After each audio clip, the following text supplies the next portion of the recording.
Bonsoir à tous et bienvenue dans ce dernier point d'information. Le Premier ministre a procédé ce mardi au lancement de la 9e édition du RIGES, les rencontres internationales des grands événements sportifs.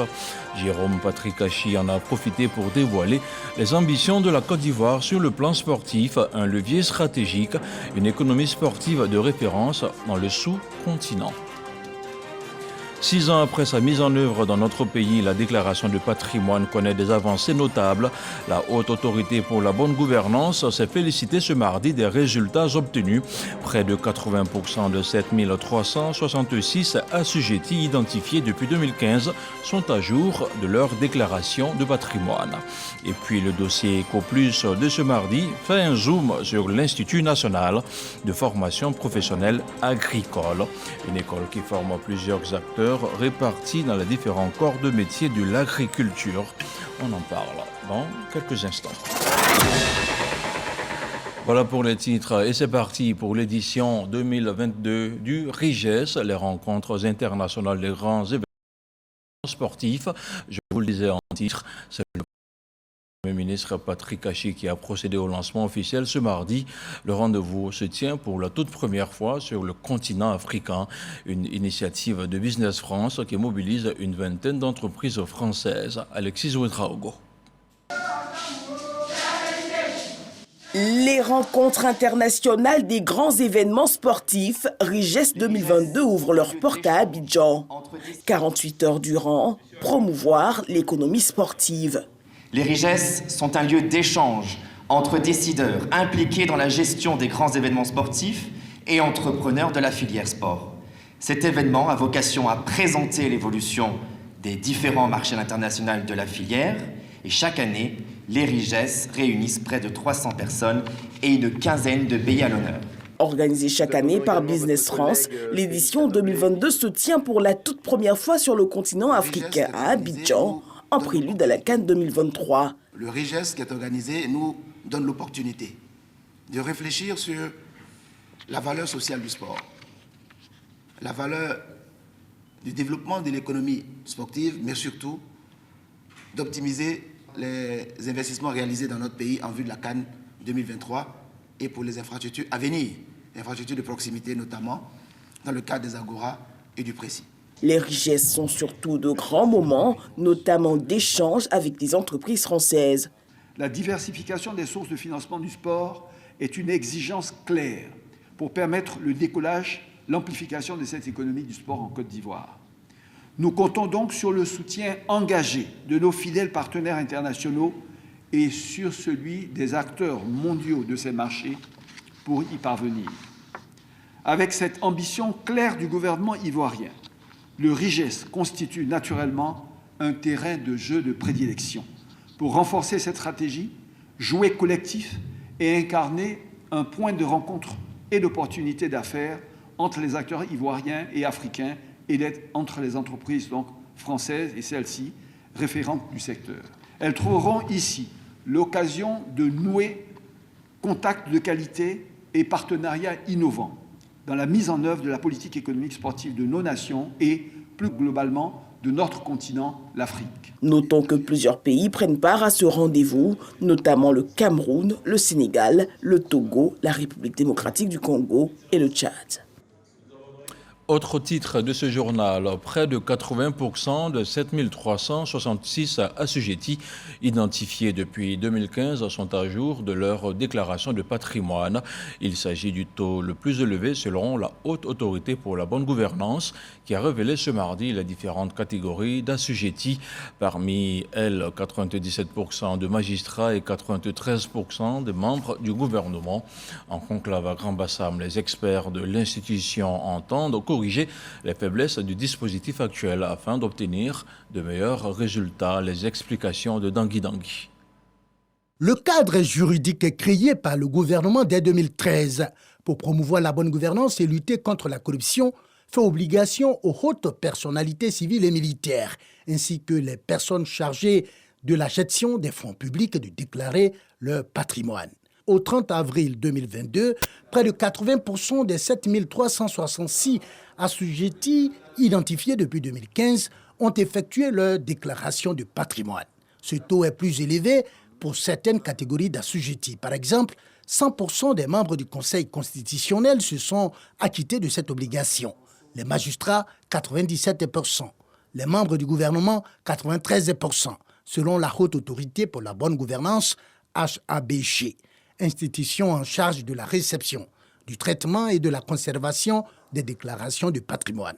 C'est pour améliorer le taux des déclarations que la HABG veut corriger les faiblesses du dispositif juridique actuel qui encadre cette mission. Ces textes sont en quelque sorte des normes de programmation. C'est-à-dire ce que vous souhaitez faire, vous mettez en place dans le but de le faire. Au moment où vous appliquez les textes, vous pouvez voir qu'il y a des écarts.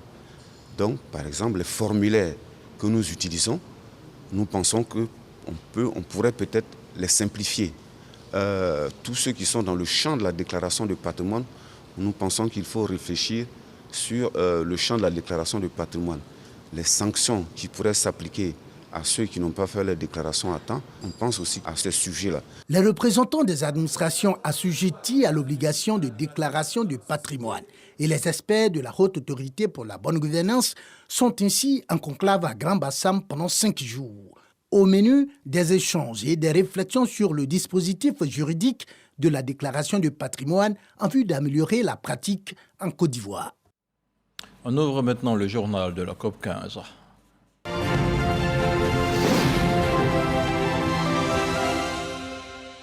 Un jeune artiste a décidé de promouvoir le respect de l'environnement et l'esprit de civisme environnemental.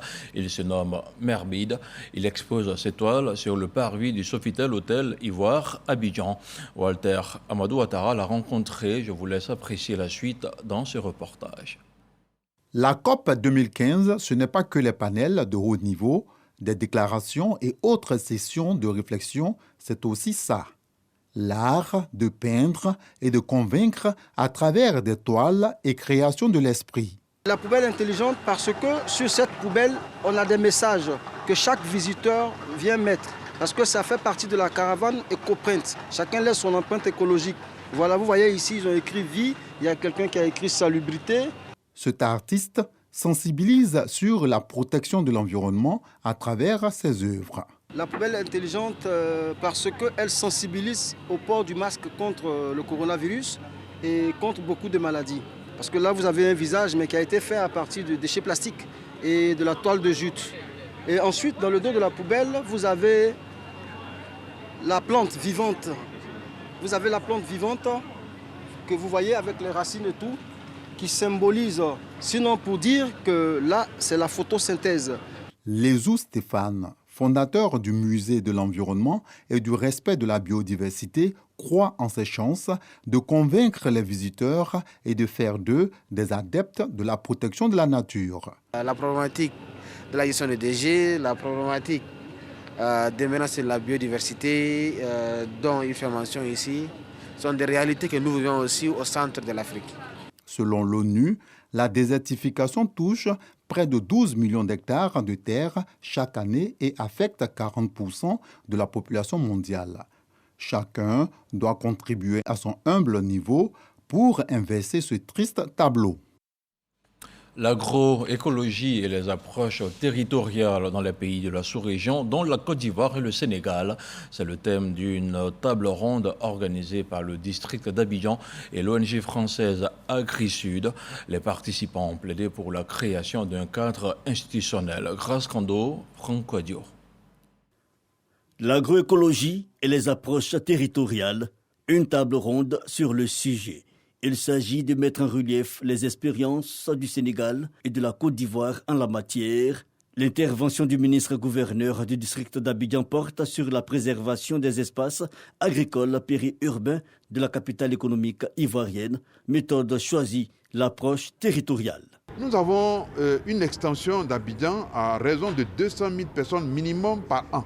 La seule question que nous devons résoudre, c'est comment conjuguer l'extension d'Abidjan avec les exigences d'une agriculture durable. Former nos mamans, former les jeunes, préserver leur emploi, leur donner des revenus réguliers, préserver nos terres et avoir une qualité de production agricole qui préserve la santé des populations en évitant les engrais chimiques. Des projets soutenus par AgriSud, une ONG internationale qui accompagne les communautés dans la gestion économique de leur production. Au travers de la promotion de pratiques agroécologiques, essayer de trouver des alternatives aux produits chimiques, engrais, pesticides, herbicides, voir comment est-ce qu'on peut développer un plan de développement agricole qui permettrait aux femmes et aux hommes de continuer à vivre de leur métier. Avant le panel sur la préservation des espaces agricoles périurbains d'Abidjan, le ministre-gouverneur Robert Begré-Mambé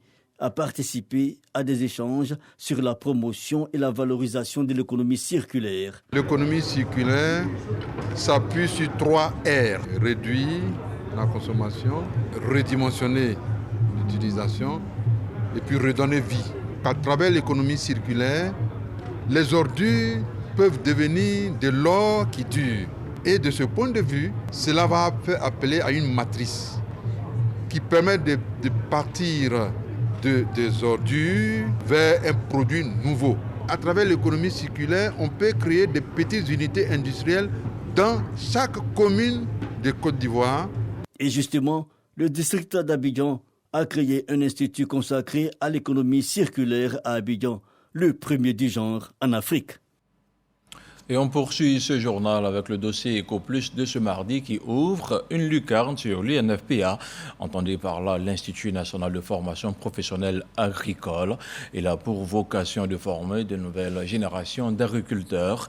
Un peu plus de 1600 apprenants admis au concours sont répartis au sein de corps de métiers comme l'agriculture et la coopération, le foncier rural, les sciences et les technologies des aliments, pour ne citer que ceux-ci. Je vous invite à découvrir la suite dans ce reportage de Jean-Louis Bangbo.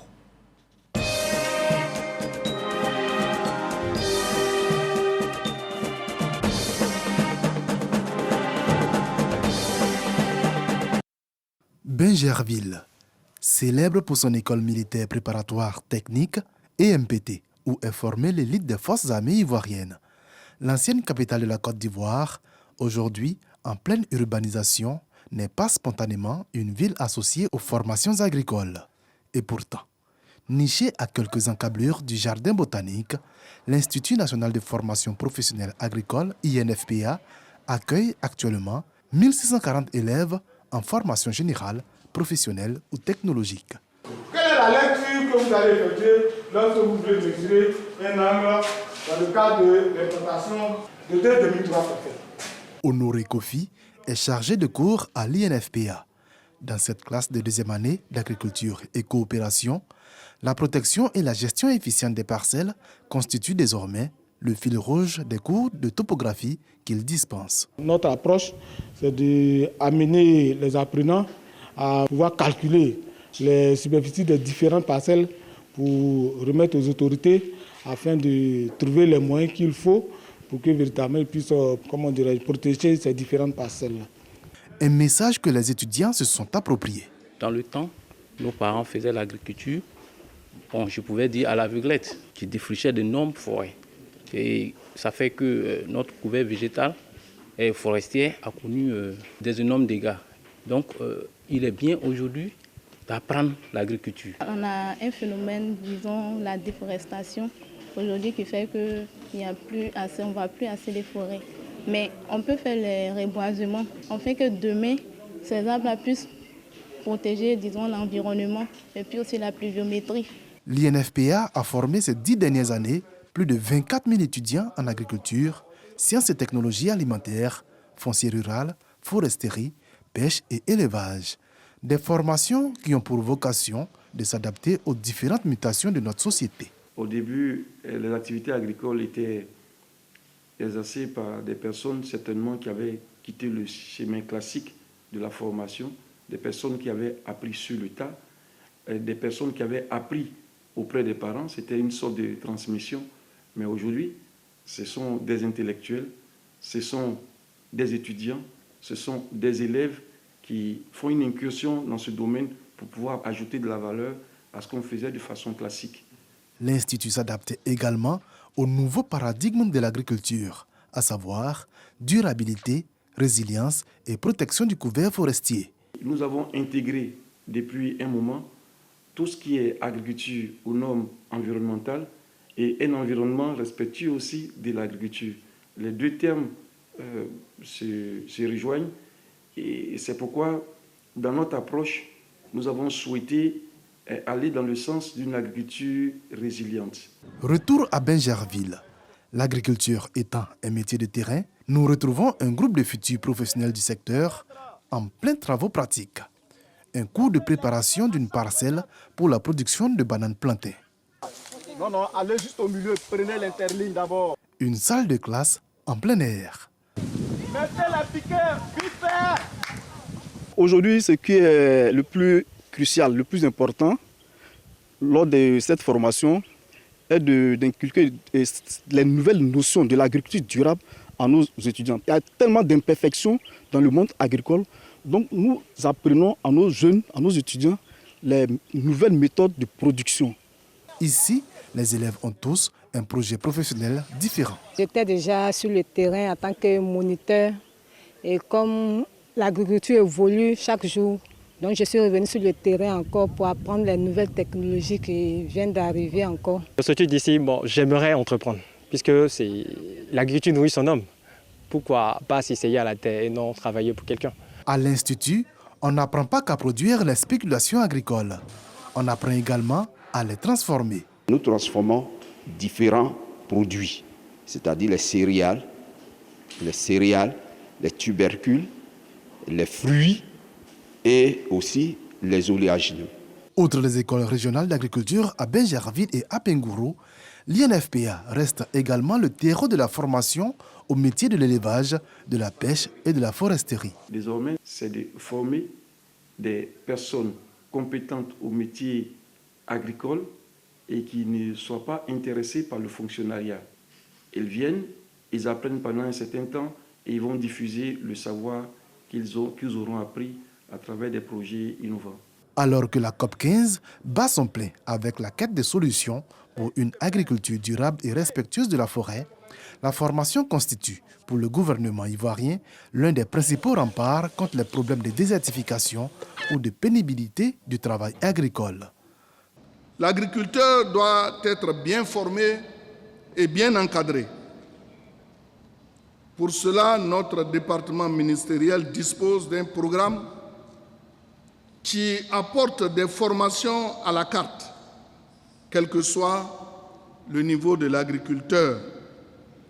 L'Institut compte au total 11 écoles réparties sur l'ensemble du territoire national. L'accès y est possible par concours. Les étudiants en sortent au terme d'une formation de 2 années avec les brevets de techniciens supérieurs et brevets de techniciens agricoles. Vous pourrez revoir ce zoom sur l'INFPA sur RDI1. Une mission de prospection brésilienne est en Côte d'Ivoire. Elle a rencontré ce mardi à Abidjan le ministre d'État, ministre de l'Agriculture et du Développement rural. Il s'agit pour les deux parties d'ouvrir de nouveaux projets dans divers domaines. On en parle avec Lansine Bakayoko. Élaborer de nouveaux projets de coopération technique dans les domaines agropastoraux, en particulier pour le secteur du coton et dans les filières d'élevage. C'est l'une des raisons du voyage de cette mission d'opérateurs économiques brésiliens à Abidjan. L'objectif de notre présente visite, l'objectif est de vous entendre, de connaître les difficultés de chaque secteur. Nous avons aussi un accord de coopération avec l'Union africaine qui permet donc la mise en œuvre de projets soit avec un seul pays, soit avec un groupe de pays à condition que ces pays bien sûr soient signataires, participent, intègrent l'Union africaine. La Côte d'Ivoire, qui a inscrit le secteur agricole comme moteur du plan national de développement, accueille ses opérateurs économiques les bras ouverts. Le ministre de l'Agriculture et du Développement rural, Kobena Kwasi Adjoumani, espère donner davantage de vigueur à l'élevage laitier. Déjà, on a des laboratoires dédiés avec le Brésil constitué une force pour atteindre nos objectifs de production.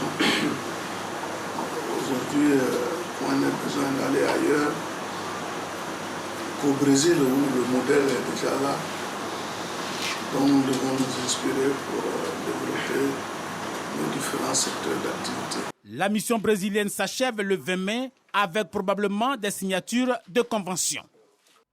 On sort de la COP 15 pour jeter un coup de projecteur sur la brigade d'investigation et de contrôle urbain du ministère de la Construction, du Logement et de l'Urbanisme qui continue d'écumer le terrain dans la commune de Cocody. Elle a procédé jeudi dernier à la destruction de 4 villas duplex dans le quartier de Yorobité 1. Il s'agissait d'ouvrages qui n'avaient aucun permis de construire. Une opération de démolition suivie par Cheikh Aboubakar Koné. Seulement 3 jours après son acquisition, la nouvelle pelleteuse 326D du ministère de la Construction, du Logement et de l'Urbanisme est entrée en action en démolissant 4 villas duplex de type R+1 à Yorobité dans la commune de Cocody. Il y a une mise en demeure qui n'a pas été respectée. Depuis combien de temps? Depuis plusieurs mois, on attendait d'avoir le matériel nécessaire pour faire cette démolition. Et heureusement, grâce au gouvernement, grâce au CPC, qui a permis l'acquisition de cet engin, donc de cette pelleteuse, qui nous a également doté d'une chargeuse, qui nous a également doté d'un porte-char et d'un camion benne. Je pense que nous serons de plus en plus efficaces sur le terrain afin de faire cesser le désordre. En plus de l'absence de permis de construire, le maître d'ouvrage incriminé, qui était récidiviste des fichiers de la brigade d'investigation et de contrôle urbain, ne détient pas de titre de propriété sur 25 autres villas duplex dont il est propriétaire sur la même parcelle. En dépit de toutes les injonctions suivies de mise en demeure, le maître d'ouvrage s'est obstiné à poursuivre les travaux. Je demande à tous nos concitoyens de construire conformément au cours de la construction, conformément aux règles du permis de construire qui encadrent les constructions. Donc avoir un permis de construire, c'est fait accompagner par un bureau de contrôle, c'est fait accompagner par un architecte. C'est ça qui garantit la stabilité des bâtiments. Depuis le début de l'année, la brigade d'investigation et de contrôle urbain a réalisé 15 démolitions, effectué 4000 contrôles, dont plus de 3000 n'ont pas de permis de construire. Tout de suite, le point de la situation de la Covid-19.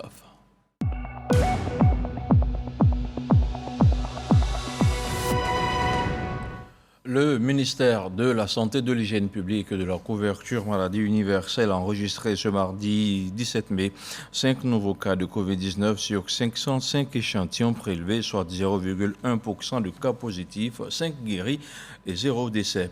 À la date du 17 mai, la Côte d'Ivoire compte donc 82 013 cas confirmés, dont 81 190 personnes guéries, 799 décès et 24 cas actifs. Le nombre total d'échantillons est d'1 512 337.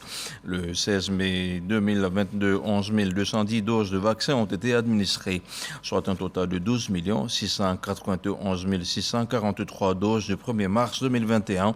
Au 16 mai 2022, le ministre de la Santé, de l'Hygiène publique et de la couverture maladie universelle invite à toutes les personnes de plus de 12 ans à se faire vacciner dans le centre dédié. Il rappelle que la vaccination contre la Covid-19 est gratuite et volontaire.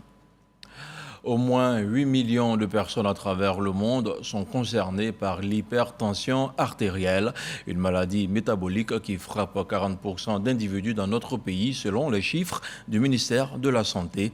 Eh bien, ce 17 mars était consacré à la lutte contre cette maladie pour laquelle les médecins préconisent la pratique régulière du sport. Le compte-rendu de Didier Nguessan. Tension, indice de masse corporelle, taux de glycémie, des précautions qui permettent de prévenir les maladies métaboliques, notamment l'hypertension artérielle pour laquelle l'Organisation mondiale de la santé consacre cette journée du 17 mai. C'est manque de connaissances et de négligence. Pour eux, la santé a un prix, donc ce prix, il ne faut pas le payer. Mais je crois qu'il vaut mieux dépenser pour vivre que dépenser pour les funérailles. Le dépistage est un élément très important. Donc quand le sujet vient pour contrôler sa glycémie, il y a des marges déterminées dans le monde entier par l'OMS. Cette glycémie-là ne doit pas excéder 1,26 g par litre. La sédentarité, le manque de sport et la consommation de sel au-delà de 5 grammes par jour et par personne sont des facteurs pouvant vous rendre hypertendu. Cette norme de l'OMS est largement dépassée en Côte d'Ivoire où, selon le ministère de la Santé, chaque Ivoirien consomme en moyenne 7 grammes de sel au quotidien. L'enquête Prévadia, réalisée en 2017 par le ministère de la Santé sur la prévalence du diabète et de ses comorbidités, a permis de déterminer la prévalence globale de l'hypertension artérielle à 39,92% chez les adultes âgés de 20 à 79 ans du territoire national. Le but de cette cérémonie est d'attirer l'attention des populations sur l'ampleur de cette affection en vue d'étaler la gravité de ces complications médicales. 8 millions de personnes au monde sont affectées par l'hypertension artérielle. En Côte d'Ivoire, 40% des adultes sont concernés. Autre chose à présent, il s'est ouvert ce mardi à l'ONESI les journées du renforcement du traitement des réclamations. À cet effet, les services de l'Office national de l'État civil sont mobilisés sur le terrain. Ils vont recueillir toutes les réclamations en vue d'un traitement adéquat. Mohamed Khalil Diomandé, Walter Amadou Ouattara. Nous avons fait notre pièce d'identité depuis 2018. Et depuis lors, ce n'est pas encore sorti. Pour présenter les concours, pour aller à la banque, tout ça, vraiment c'est difficile. J'avais presque 8 mois aujourd'hui. Jusqu'à présent, pas de réponse. Moi, je ne sais pas ce qui ne va pas au juste. Des plaintes bien entendues par l'Office national de l'État civil et de l'identification de Côte d'Ivoire, ONESI. À compter de ce mardi 17 mai, démarre une opération exclusivement dédiée aux réclamations de cartes nationales d'identité. Il s'agit pour l'ONESI de redéployer son dispositif de proximité en vue de permettre aux personnes en attente de leur pièce d'identité depuis au moins 45 jours d'obtenir l'information exacte sur le statut de leur demande et les orientations nécessaires pour un meilleur traitement. Le Palais des Sports de Trècheville, la place Figayo de Yopougon et la mairie d'Abobo serviront de cadre pour la circonstance. Cette opération concerne environ 450 000 personnes pour lesquelles nous avons besoin de les revoir, soit pour reprendre une photo, soit pour reprendre leurs empreintes, soit pour qu'elles puissent nous préciser leur centre d'état civil. Si vous nous envoyez un document et que ce document-là, nous ne pouvons pas le retracer, alors nous sommes obligés d'attendre de pouvoir le retracer avec votre concours. L'ONESI aujourd'hui se tourne vers vous pour que vous puissiez venir, pour qu'ensemble nous puissions trouver la solution. Concernant le délai de délivrance de la pièce nationale d'identité, le directeur général de l'ONESI est précis. Le délai de traitement, si toutes les informations que vous donnez, nous pouvons les tracer facilement, 45 jours pour une nouvelle demande, c'est largement suffisant. Cette vaste opération de traitement de réclamation de carte nationale d'identité s'achèvera le mardi 31 mai 2022. Elle sera également étendue dans les hameaux les plus reculés du pays. On parle maintenant de politique et on se rend dans la commune d'Abobo où le RHDP est déjà en ordre de bataille. Un peu plus de 4300 comités de base viennent d'être mis en mission par des cadres du parti. Kandia Kamara et Amadou Kone les ont appelés à faire rayonner le parti dans la commune. Abou Sanogo. Siège du RHDP à Abobo. Les secrétaires départementaux, les commissaires politiques et les présidents du comité de base visités par le ministre Amadou Kone, émissaire du directoire du RHDP, le rassemblement des ouvriers Stop la démocratie et la paix, qui avait à ses côtés la vice-présidente du directoire du RHDP, Kandia Kamisoko Kamara. Objectif, échanger avec l'ensemble des militants et mettre à jour le fichier électoral. Pour le chef de délégation, il y a de nombreux défis à relever. Et pour cela, il compte investir la commune d'Abobo pendant 10 jours pour l'atteinte d'un résultat. Les militants à Abobo restent engagés pour le président, restent engagés pour le RHDP. C'est un engagement fort depuis une trentaine d'années, mais qui demeure. Et donc ça, c'est vraiment quelque chose qui fait plaisir et qui augure d'un travail excellent d'implantation future. Donc à Abobo, nous pensons que la population électorale à Abobo tel qu'on l'a aujourd'hui devrait être considérablement amélioré. Donc tout ce que nous avons eu comme échange ici, donc nous ont montré cet engagement-là de l'ensemble des militants. Tout sera mis en œuvre selon la vice-présidente du parti, Kandia Kamara, afin que la mission de restructuration du parti à Abobo connaisse un succès franc. Nous prenons l'engagement de faire en sorte qu'il réussisse cette mission qui est très importante pour le parti, pour la vie du parti, pour la survie du parti, mais surtout pour la victoire du parti à toutes les échéances électorales. Parce que la victoire à une élection dépend justement de la présence des électeurs sur la liste électorale. La commune d'Abobo sera désormais, selon l'émissaire du RHDP Amadou Kone, subdivisée en 9 départements politiques en lieu et place de 12. À Abobo, ce sont 12 départements politiques, 77 zones, 377 sections pour 4340 comités de base qui ont été mis en mission pour le rayonnement du RHDP à Abobo. Dans l'actualité hors de chez nous au Mali, le gouvernement d'Assimi Goïta affirme avoir déjoué un coup d'État. La tentative de putsch a eu lieu dans la nuit du 11 au 12 mai et a été soutenue par un État occidental selon le communiqué de l'exécutif malien. Un putsch imputable à un groupuscule d'officiers et de sous-officiers anti-progressistes, toujours selon un communiqué lu à la télévision nationale. Fin de cette édition d'information. Merci de nous avoir suivis. Je vous souhaite une agréable soirée sur RTI 1. Bonsoir.